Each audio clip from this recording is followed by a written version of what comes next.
Assalamualaikum warahmatullahi wabarakatuh. Perkenalkan, nama saya Dila Novia Rahma, mahasiswi Universitas Dian Nusantara, program studi akuntansi. Kali ini saya ingin membahas mengenai penentuan biaya persediaan dalam akuntansi manajemen dengan 3 metode, yaitu variable costing, absorption costing, dan throughput costing. Baik, pertama ada pengertian biaya persediaan. Jadi, biaya persediaan itu merupakan biaya yang muncul akibat adanya pengadaan persediaan yang penyimpanannya itu hingga persediaan tersebut keluar, baik itu dijual ataupun digunakan oleh perusahaan tersebut. Oke, jadi kenapa sih biaya persediaan itu perlu untuk diperhitungkan? Karena persediaan itu merupakan bagian dari aset perusahaan, di mana setiap barang yang disimpan pasti itu membutuhkan biaya yang tidak sedikit. Apalagi persediaan itu semakin lama akan semakin meningkat jumlahnya. Jadi jika tidak dikelola dengan baik, maka persediaan tersebut akan menimbulkan pengeluaran yang tinggi bagi perusahaan. Kemudian ada klasifikasi biaya. Klasifikasi biaya ini merupakan proses pengelompokan berdasarkan tujuan dari informasi yang disajikan. Jadi sebelum kita memasukkan biaya mana saja yang termasuk ke dalam biaya persediaan, kita perlu memahami dulu klasifikasi biayanya. Kenapa? Karena untuk memudahkan kita dalam melakukan pencatatan dan penyusunan laporan keuangan. Yang pertama, itu berdasarkan fungsi pokok dari aktivitas perseroan. Contohnya seperti biaya produksi, biaya administrasi dan umum, dan biaya pemasaran. Dan yang kedua, itu berdasarkan kegiatan atau volume produksi. Contohnya seperti biaya variabel dan biaya tetap. Dan yang ketiga itu berdasarkan objek dibiayai, di mana terdiri dari biaya langsung dan biaya tidak langsung. Selanjutnya ada jenis-jenis biaya persediaan. Jadi dalam biaya persediaan itu terdapat dua biaya, di mana ada biaya periode dan biaya produk. Biaya periode adalah segala biaya-biaya yang tidak terkait dengan produksi unit atau pengiriman jasa yang dikeluarkan perusahaan untuk menjalankan bisnisnya. Contohnya seperti biaya administrasi, biaya iklan dan pemasaran, biaya hiburan, dan biaya transportasi dan distribusi. Yang kedua ada biaya produk. Biaya produk adalah biaya yang difungsikan untuk keberlangsungan proses produksi termasuk membeli suatu produk, seperti biaya bahan baku langsung, biaya tenaga kerja langsung, dan biaya overhead pabrik. Dalam metode penentuan biaya persediaan terdapat 3 metode yang terdiri dari absorption costing, variable costing, dan throughput costing. Jadi sebelum kita menentukan perhitungan pada setiap metode ini, kita terlebih dahulu harus memahami klasifikasi biaya dan perbedaan antara biaya produk dan biaya periode. Karena diperlukan untuk menghitung laba selama periode waktu tertentu. Yang pertama ada metode absorption costing. Absorption costing itu merupakan sebuah metode inventory costing di mana semua variable manufacturing cost dan fixed manufacturing cost dimasukkan sebagai inventoriable cost. Dalam metode absorption costing terdapat komponen biaya yang terdiri dari biaya bahan baku, biaya tenaga kerja langsung, biaya overhead pabrik variabel atau variable costing, dan biaya overhead pabrik tetap. Terdapat kelebihan dan kekurangan dalam metode absorption costing. Yang pertama ada kelebihannya, yaitu sesuai dengan GAAP atau Standard Cost Accounting yang berlaku dan dapat memperhitungkan semua biaya produksi. Kekurangannya yaitu pengalokasian biaya overhead pabrik tetap ke biaya produk yang kurang bermanfaat bagi pengambilan keputusan. Maka itu jenis biaya ini memberikan penilaian buruk dari biaya sebenarnya ketika produksi. Yang kedua ada metode variable costing. Jadi variable costing itu merupakan sebuah metode inventory costing di mana semua biaya produksi variabel baik itu direct dan indirect dimasukkan sebagai inventoriable cost. di mana harga pokok produk menurut metode variabel costing terdiri dari biaya bahan baku, biaya tenaga kerja variabel, biaya overhead pabrik variabel, dan harga pokok produk. Dalam variabel costing memiliki kelebihan dan kekurangan juga.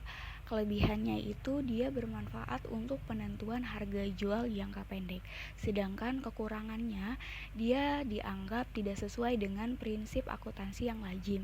Sehingga dalam menyusun laporan keuangan untuk kepentingan pajak dan masyarakat umum harus dibuat atas dasar metode full costing adalah cara yang lebih baik. Yang terakhir ada metode throughput costing.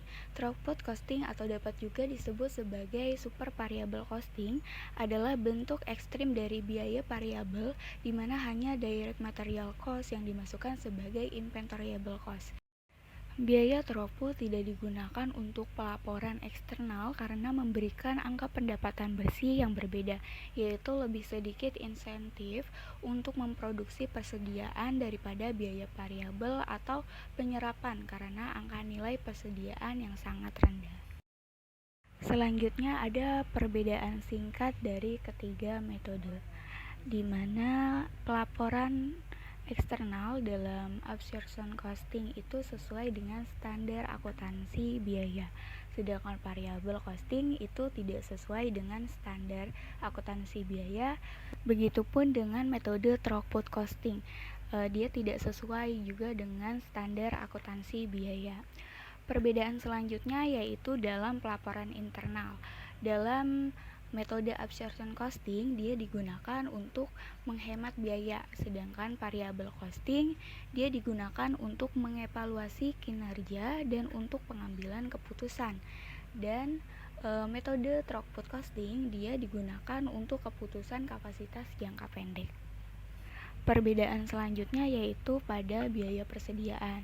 Jika absorption costing itu dia terdiri dari direct material, direct labor, variable overhead, dan fixed overhead.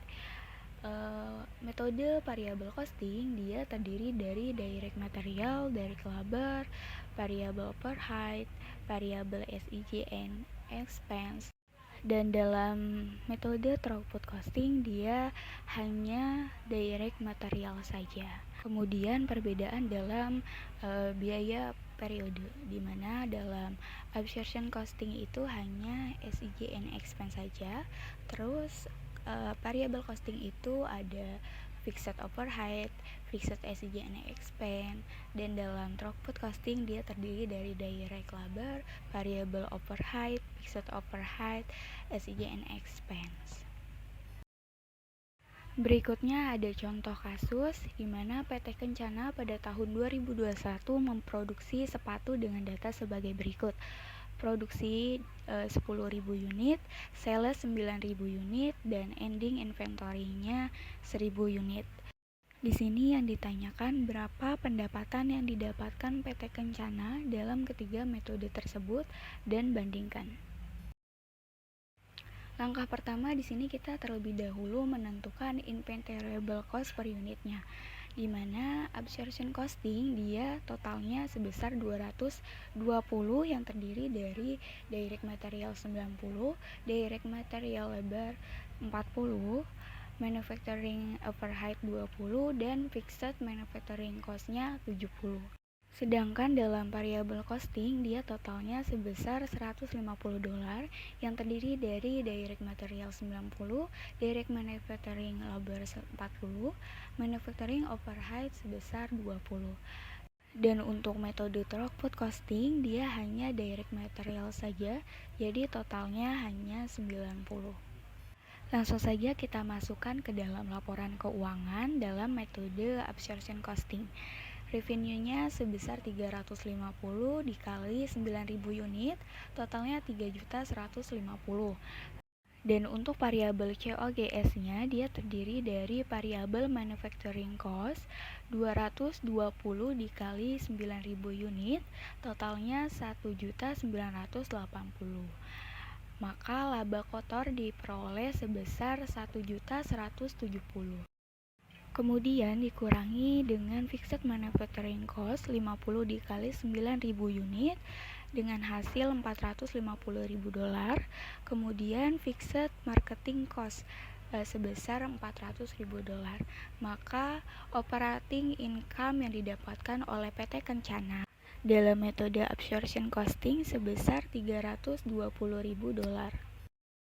Kemudian dalam metode variable costing, operating income yang didapatkan oleh PT Kencana dia sebesar $250.000 yang terdiri dari pendapatannya sebesar $3.150.000 dan kemudian variabel COGS-nya terdiri dari variabel manufacturing cost 150 dikali 10.000 unit hasilnya 2.500.000, kemudian ending inventory 150 dikali 1.000 unit hasilnya 150.000, kemudian dikurang, maka variabel COGS sebesar $1.350.000. Kemudian variabel marketing cost-nya itu 50 dikali 9.000 unit sebesar $450.000. Maka margin kontribusi yang didapatkan yaitu sebesar $1.350.000 dan dikurangi dengan fixed manufacturing cost sebesar $700.000 dan fixed marketing cost sebesar $400.000, maka operating income yang didapatkan PT Kencana dalam metode variable costing sebesar $250.000. Terakhir adalah metode throughput costing, di mana PT Kencana mendapatkan operating income dalam metode throughput costing ini sebesar $150 yang terdiri dari pendapatan sebesar $3.150.000, direct material COGS terdiri dari direct material 90 dikali 10.000 unit sebesar $900.000, kemudian ending inventory-nya 90 dikali 1.000 unit maka menghasilkan 90.000. Maka total dari direct material COGS sebesar $810.000. Kemudian throughput margin yang didapatkan itu sebesar $2.340.000, lalu dikurangi dengan manufacturing cost sebesar $1.300.000 dan marketing cost $850.000. Maka operating income yang didapatkan sebesar $150.000. Dari ketiga laporan tersebut, masing-masing metode memiliki operating income yang berbeda, di mana absorption costing dia lebih menghasilkan pendapatan yang lebih besar, sedangkan throughput dia lebih menghasilkan pendapatan yang lebih rendah dibandingkan absorption costing dan variable costing. Itu saja pembahasan mengenai biaya persediaan. Semoga pembahasan kali ini bisa bermanfaat dalam penentuan biaya penyusunan, baik itu dalam metode variable costing, absorption costing, dan throughput costing. Sekian dan terima kasih. Assalamualaikum warahmatullahi wabarakatuh.